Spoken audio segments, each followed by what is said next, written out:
Good evening मेरे प्यारे साथियों, आप सभी का स्वागत है द यूनिवर्सिटी ऑफ मैथमेटिक्स पर। और आज हम लोग सर्कुलर मोशन का एक और टॉपिक लेकर आए हैं जिसमें हम लोग को पढ़ना है ये time period of conical pendulum और सिंपल पेंडुलम के बारे में, है ना। तो टाइम पीरियड क्या होता है, कमेंट करके ये बताओ अभी जस्ट कि ये किसका होता है, कॉनिकल का होता है, और ये किसका होता है, बोलो सिंपल पेंडुलम का होता है। डेरिवेशन एग्जाम में आता है तो आज हम लोग डेरिवेशन कर लेते हैं, ठीक है। तो चलो देखते हैं ये वाला, find the derivation of time period of conical pendulum, ठीक है। शंकुकार, है ना, क्या लिखा बोलो, शंकुकार। एक्चुअली क्या होता है, देखो अगर हम एक रस्सी से नीचे एक मास बांध दे, छोटा सा मास बांधे और इसको ऐसे घुमाए, ऐसे ऐसे नहीं, है ना, ऐसे, तो इसको बोलते हैं हम लोग कोनिकल पेंडुलम। क्या बोलते हैं बोलो, कोनिकल पेंडुलम। तो कोनिकल पेंडुलम का हम लोग को क्या निकालना है बोलो, टाइम पीरियड, ठीक है। अगर ऐसे हिलेगा तो इसको बोलेंगे सिंपल पेंडुलम, है ना। तो देखते हैं यहाँ पे हम बना रहे हैं, गौर से सुनना। यहाँ पे मान लो ऊपर में किसी चीज से बंधा हुआ है और यहाँ पे डॉट डॉट डॉट से दिखा दे रहे हैं ये कोई रस्सी है जो ऐसे लटका हुआ हो सकता है, लेकिन हम कोनिकल पेंडुलम बना रहे हैं, मतलब इसको तिरछा बनाना है। यहाँ पे एक छोटा सा मास लेना है m, और ये ऐसे ऐसे क्या करेगा, जुम जुम जुम जुम जुम जुम जुम जुम ऐसे करके क्या करेगा बोलो, घूमेगा ऐसे ऐसे, ठीक है, ऐसे ऐसे रोटेट करेगा, तो इसको हम लोग बोलेंगे कोनिकल पेंडुलम। बात समझ में आ गया। और इसका हम लोग को क्या करना है, टाइम पीरियड के डेरिवेशन को फाइंड आउट करना है। किसका बोलो, टाइम पीरियड। तो कोनिकल पेंडुलम का टाइम पीरियड का फॉर्मूला याद रखना, t equal to 2 pi, t equal to 2 pi, है ना। t equal to 2 pi root under l cos theta by g, l cos theta by g. और सरल लोलक, सरल लोलक मतलब सीधा, जब ऐसे ऐसे सीधा सीधा घूमेगा, कोई एंगल के साथ जब नहीं घूमेगा, यानी कि जब इसी में हम लोग पढ़ेंगे कि जब थीटा इक्वल टू हम लोग क्या पुट कर दे बोलो, 0 डिग्री, थीटा इक्वल टू क्या पुट कर दे बोलो, 0 डिग्री पुट कर देंगे, तो ये चेंज हो जाएगा बोलो सिंपल पेंडुलम है। और सिंपल पेंडुलम का जो टाइम पीरियड का फॉर्मूला होता है, टी इक्वल टू होता है 2 पाई, टी इक्वल टू कितना होता है बोलो, 2 पाई, टी इक्वल टू होता है 2 pi root under l by g, है ना। रूट अंडर कितना होता है, एल बाई जी। बस 5-7 मिनट में आप लोग को समझ में आ जाएगा तो बढ़िया से कि डेरिवेशन इसका कैसे करना है, ठीक है। अच्छा, आप लोग को सर्कुलर मोशन का आइडिया है ना, तो थोड़ा सा बता ही देते हैं, है ना, नहीं भी आइडिया तो समझ में आ जाएगा, ठीक है।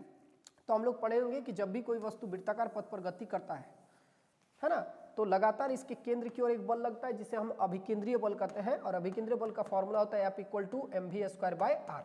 लेकिन जब कोई वस्तु वृत्ताकार पथ पर गति करता है तो बाहर की ओर बल भी एक अनुभव करता है जिसे हम अपकेंद्रीय बल कहते हैं, और F इक्वल होता है -mv² बाय r। यहाँ माइनस साइन सिर्फ दिशा बताता है।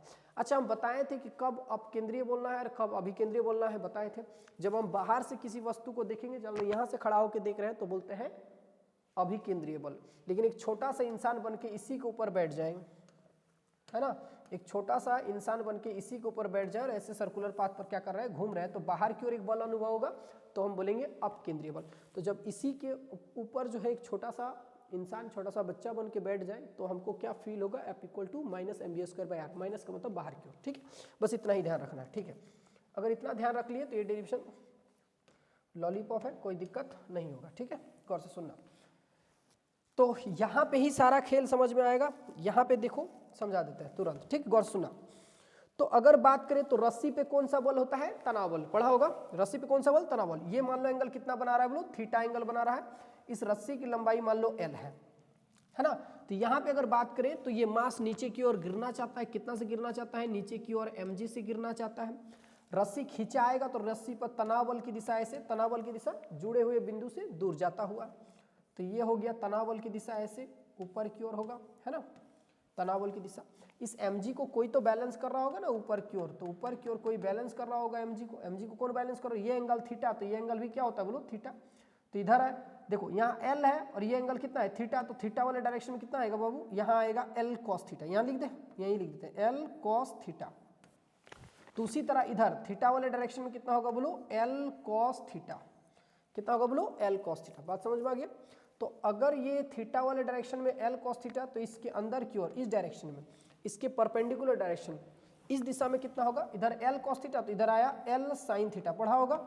फिर से देखो यहीं पे बना दे रहे हैं, ये मास m है छोटा सा, ऊपर की ओर ये है टेंशन T, है ना, ये है टेंशन T है ना। ये एंगल कितना है बोलो, थीटा है। इसकी लंबाई जो है l माने है, तो इस डायरेक्शन में l है तो यहाँ आएगा l cos थीटा, और इसके परपेंडिकुलर डायरेक्शन में कितना होगा बोलो, l sin थीटा। यही चीज लिखा हुआ है, बात समझ में आ गया। और देखो अब एक छोटा सा इंसान बन जाके अगर इसके ऊपर बैठ जाए तो कौन सा बल फील होगा? अभिकेंद्रीय बल। किधर बोलो? बाहर की ओर। तो बाहर की ओर कितना फोर्स फील होगा बोलो? mv²/r। अब सुनो मेरा बात, अगर ये बहुत अच्छे से सर्कुलर पाथ पर घूम जा रहा है इसका मतलब क्या है? इसका मतलब जरूर ये बल इस बल के बराबर होगा। mv²/r को कौन बैलेंस करके रखा होगा? L sin theta. और mg को कौन बैलेंस करके रखा होगा बोलो? ये बैलेंस करके रखा होगा, ठीक है। तो नीचे की ओर लग रहा है mg और इधर लग रहा है बोलो mv²/r। mv²/r। अब देख लो, फिर से बता दे रहे हैं, ये फोर्स इस फोर्स को बैलेंस करके रखा है, ये फोर्स इस फोर्स को क्या करके रखा है बोलो? बैलेंस करके रखा है। और यहां से हम लोग इक्वेशन बना सकते हैं, ठीक है। तो आया, गौर से देखो, L sin थीटा। तो L sin theta equal to कितना होता है बोलो? L sin थीटा किसके बराबर हो जाएगा बोलो? mv²/r के क्या होगा? बराबर होगा। और आप लोग पिछला पढ़े होंगे कि ओमेगा इक्वल होता है v/r, तो v इक्वल टू होता है omega into r। Omega into क्या होता है बोलो? r। ओमेगा और इंटू क्या होगा बोलो? r, ठीक है। तो यहाँ डाल सकते हैं v की जगह L sin theta. L sin theta equal to यहाँ m, और v के जगह डालेंगे ओमेगा इंटू r। तो मतलब ओमेगा का स्क्वायर, r का स्क्वायर, और बाई क्या होगा? r। ये से ये खत्म, तो आ जाएगा बोलो L sin थीटा, है ना। यहाँ आएगा बोलो L sin theta. L sin theta, L sin theta किसके बराबर है? देखो तो m r ओमेगा स्क्वायर का क्या है बोलो? बराबर है। तो इक्वेशन नंबर आ गया फर्स्ट।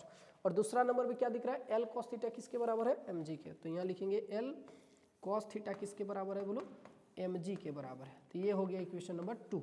अब इक्वेशन 1 और 2 को क्या करना है बोलो? डिवाइड कर देना है ना। तो दो चीज समझे हम लोग, L sin थीटा किसके बराबर है? m r ओमेगा के स्क्वायर के बराबर है, इसको इक्वेशन फर्स्ट बोल रहे हैं। और L cos थीटा किसके बराबर है बोलो? mg के बराबर है। इसको इक्वेशन नंबर हम लोग क्या बोल रहे हैं बोलो? 2। अब इक्वेशन 1 और 2 को क्या कर देते हैं बोलो? डिवाइड कर देंगे। इक्वेशन 1 और 2 को क्या कर दे रहे हैं बोलो? डिवाइड। तो इक्वेशन 1 और 2 को डिवाइड करो तो यहाँ आएगा बोलो L sin थीटा, और बाई क्या आएगा? By L cos theta. कोई दिक्कत? बिल्कुल भी नहीं। अब यहाँ देखो ऊपर में m r ओमेगा का स्क्वायर, m r ओमेगा का स्क्वायर, और बाई नीचे में क्या लिखेंगे बोलो? mg, है ना। क्या डालेंगे बोलो? mg। ये से ये कैंसिल हो जाएगा तो आएगा L sin थीटा और by L cos theta equal to होगा r ओमेगा का स्क्वायर, और बाई नीचे में आया g।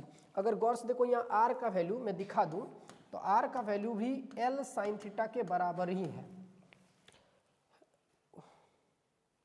देखो यहाँ, ठीक, देखो यही तो रेडियस था ना ये वाला, तो ये किसके बराबर? देखो तो L sin थीटा के क्या बोलो? बराबर। ये है क्या? तो रेडियस है। तो r का भी वैल्यू अगर देखें तो r का वैल्यू L sin थीटा के बराबर है। तो यहाँ पुट कर सकते हैं फिर से,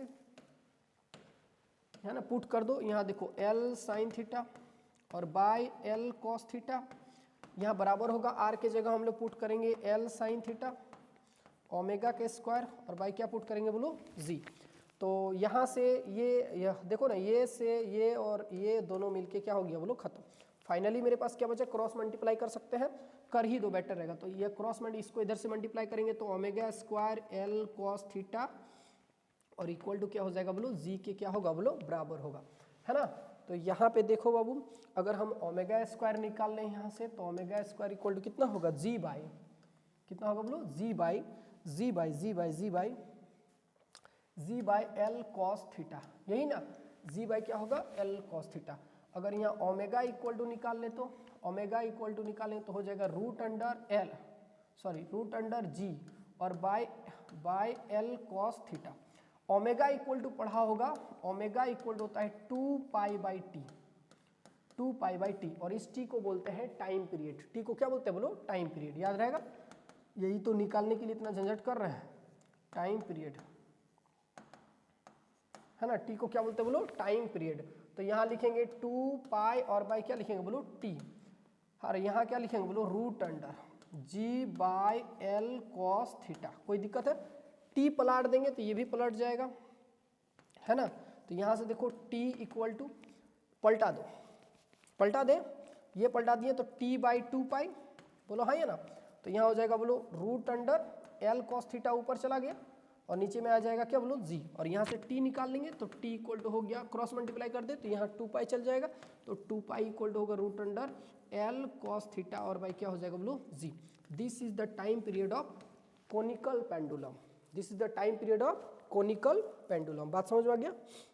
अब गौर से सुनो, time period of conical pendulum का formula T equal to 2 pi root under L cos theta और बाई क्या आया बोलो जी आया, जी आया ना।